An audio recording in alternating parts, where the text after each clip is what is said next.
नमस्कार दोस्तों। कोरोना काल में हर तरफ से आ रही बुरी खबरों के बीच कोरोना से जुड़ी कुछ अच्छी खबरें लेकर हम फिर हाजिर हैं। दोस्तों, कोरोना काल में सबसे बड़ी और सबसे अहम खबर यह है कि वैक्सीन को लेकर दुनिया भर से गुड न्यूज आ रही है। अगर सब कुछ ठीक रहा तो रूस की वैक्सीन का निर्माण भारत में ही हो सकता है।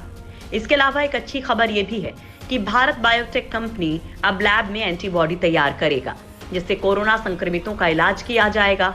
वहीं विश्व स्वास्थ्य संगठन ने दुनिया के सभी देशों तक कोरोना की वैक्सीन पहुंचाने के लिए एक प्लान बनाया है। इन खबरों के साथ ही आज हम आप लोगों को इस बुलेटिन में कुछ रिसर्च के बारे में भी बताएंगे, जो कोरोना के दौर में आप लोगों के काम आ सकती हैं। तो चलिए शुरुआत करते हैं कोरोना से जुड़ी अच्छी खबर के साथ। नंबर 1, देश में तेजी से बढ़ रही स्वस्थ होने की दर। देश में कोरोना केसेस में उछाल देखने को मिल रहा है, लेकिन इसी बीच संक्रमण से स्वस्थ होने वाले लोगों की संख्या 21.5 लाख से ज्यादा हो गई है और जांच में तेजी आई है। पिछले 24 घंटे की बात करें तो टोटल केसेस 29 लाख हो गए हैं, लेकिन एक्टिव केस केवल 6,92,000 हैं। 21.5 लाख लोग ठीक होकर घर लौट चुके हैं। देश के लिए सबसे बड़ी गुड न्यूज है कि मरीजों के स्वस्थ होने की दर बढ़कर 74% से ज्यादा हो गई है, जबकि मृत्यु दर में गिरावट आई है और ये 1.89% पर पहुंच गई है।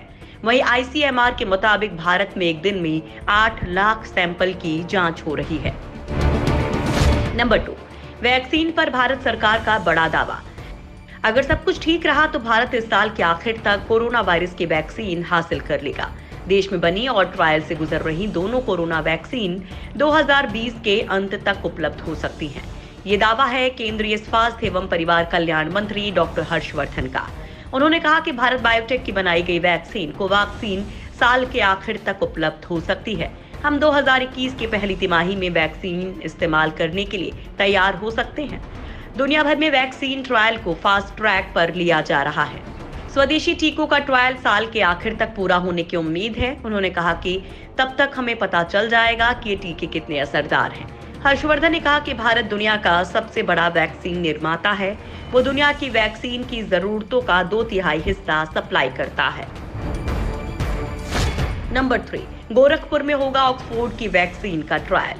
दोस्तों, भारत बायोटेक और जायडस कैडिला के बाद अब ऑक्सफोर्ड की कोरोना वैक्सीन का ट्रायल भी गोरखपुर में किया जाएगा।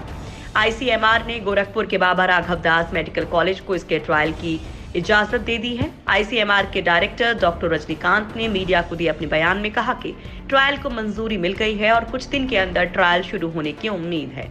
ऑक्सफोर्ड वैक्सीन का ट्रायल करा रही serum institute of India BRG में ट्रायल के लिए वैक्सीन उपलब्ध करवाएगी, लेकिन इससे पहले वहां ट्रायल के लिए पूरी व्यवस्था और मानकों की जांच की जाएगी।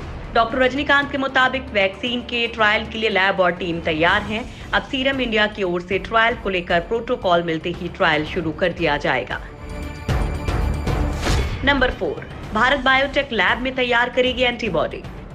दोस्तों, कोरोना वायरस से निपटने के लिए हर मोर्चे पर तैयारी की जा रही है और इसके लिए CSIR ने कोरोना के खिलाफ लैब में एंटीबॉडी तैयार करने का फैसला किया है। दोस्तों, इसका जिम्मा टीका बनाने वाली कंपनी भारत बायोटेक को दिया गया है। पुणे स्थित national centre for sale sciences इसमें भारत बायोटेक की मदद करेगा। भारत बायोटेक की तरफ से जारी बयान में कहा गया है कि इस प्रोजेक्ट के तहत लैब में मोनोक्लोनल एंटीबॉडी तैयार की जाएंगी, जो कोरोना संक्रमित मरीजों के इलाज में बेहद कारगर साबित होगी। इसके तहत स्वस्थ हो चुके कोरोना संक्रमित मरीजों से एंटीबॉडी ली जाएगी। आमतौर पर 1 हफ्ते के बाद स्वस्थ हो चुके मरीज के खून में ये एंटीबॉडी बनती हैं। एंटीबॉडी लेकर लैब में उनके जीन के क्लोन तैयार किए जाएंगे। नंबर 5, WHO ने बताया वैक्सीन को लेकर अपना प्लान। दोस्तों, कोरोना वायरस की वैक्सीन को लेकर अमीर देशों के बीच जैसी होड़ सी लगी हुई है, उससे बाकी देशों के लिए संकट गहराता जा रहा है। दोस्तों, WHO ने इस चिंता को दूर करने के लिए साझा प्रोक्योरमेंट प्रोग्राम कोवैक्स चलाया है। इससे वैक्सीन की डेवलपमेंट, प्रोडक्शन और डिस्ट्रीब्यूशन में सबकी सहभागिता सुनिश्चित होगी। वैक्सीन दुनिया के हर देश को मिले, इसके लिए WHO ने एक प्लान तैयार किया है। WHO चाहता है कि वैक्सीन किस देश को मिले, इसका फैसला 2 आधार पर हो। या तो दुनिया के हर देश को उसकी आबादी के हिसाब से वैक्सीन की डोज दी जाए। दूसरा रास्ता है कि देशों को उनकी आबादी के खतरे के आधार पर आंका जाए और फिर प्राथमिकता के लिहाज से वैक्सीन बांटी जाए। WHO की माने तो फ्रंटलाइन हेल्थ वर्कर्स को टीकाकरण में प्राथमिकता मिलनी चाहिए। इसके अलावा 65 साल से ज्यादा उम्र के लोगों और ज्यादा खतरे वाले आबादी को वैक्सीन मिलनी चाहिए। दिल्ली एयरपोर्ट पर थर्मल स्कैनर से संक्रमितों की पहचान। दोस्तों, देश में कोरोना का संक्रमण फैलता ही जा रहा है। इसको रोकने के लिए तमाम उपाय किए जा रहे हैं। दोस्तों, इसी कड़ी में कोरोना संक्रमण से बचाव के लिए दिल्ली एयरपोर्ट पर नई तकनीक का प्रयोग किया जा रहा है। इसके लिए एयरपोर्ट पर थर्मल स्कैनर और कैमरे से यात्रियों के स्वास्थ्य पर नजर रखी जा रही है। ये स्कैनर दूर से ही यात्रियों के शरीर का सही तापमान बता देती है। ये तकनीक काफी कारगर भी साबित हो रही है। शुरुआत में यात्रियों के शरीर के तापमान मापने के लिए हाथ में पकड़े जाने वाले थर्मल स्कैनर का इस्तेमाल किया जाता था, लेकिन ये ज्यादा सुरक्षित नहीं था। इसके कारण बाद में एयरपोर्ट पर अल्ट्रा मॉडर्न थर्मल स्कैनर और कैमरे लगाए गए। नंबर 7, कोरोना वायरस को मारने वाला मास्क तैयार। दोस्तों, कोरोना के संक्रमण से बचने के लिए मास्क पहनने की सलाह दी जाती है, लेकिन मास्क से केवल वायरस से बचा जा सकता है, वायरस को खत्म नहीं किया जा सकता। लेकिन दोस्तों, अब कोलकाता के जादवपुर विश्वविद्यालय के छात्रों ने एक इलेक्ट्रॉनिक मास्क तैयार किया है, जो लोगों को न सिर्फ जानलेवा कोरोना से संक्रमित होने से बचाएगा, बल्कि ये पास फटकने वाले कोरोना वायरस को ही मार देगा। सिर्फ कोरोना ही नहीं, बल्कि ये सभी तरह के वायरसेस को भी मार देगा। बाजार में उपलब्ध 3 परतों वाले सर्जिकल मास्क की तुलना में ये इलेक्ट्रॉनिक मास्क ज्यादा प्रभावी होगा। दरअसल मास्क की ओर से तैयार किए जाने वाले इलेक्ट्रिक चुंबक प्रवाह अपने क्षेत्र में आने वाले किसी भी वायरस को नष्ट कर देता है।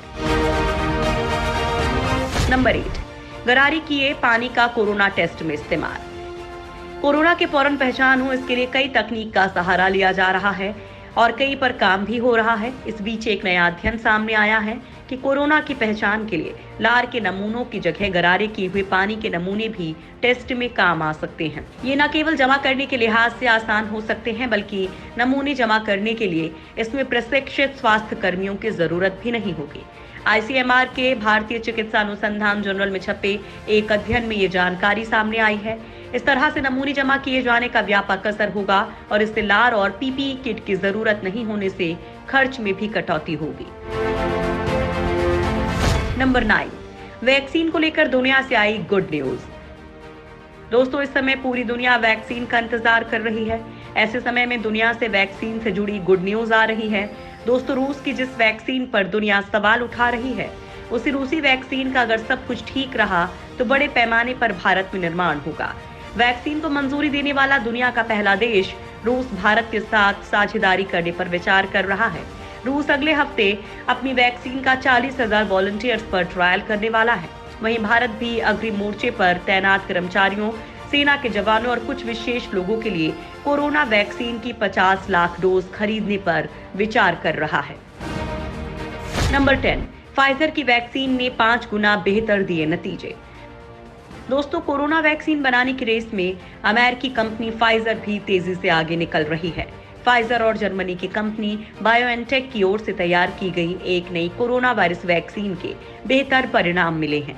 ट्रायल के दौरान पता चला कि पहली वैक्सीन की तुलना में दूसरी वैक्सीन लगाने वालों में साइड इफेक्ट वाले मामले आधे हो गए हैं। दूसरी वैक्सीन के बेहतर परिणाम इसलिए मिले क्योंकि दूसरी वैक्सीन ने बेहतर इम्यून रिस्पॉन्स पैदा किया। इसकी वजह से वॉलंटियर्स में साइड इफेक्ट के मामले घट गए हैं।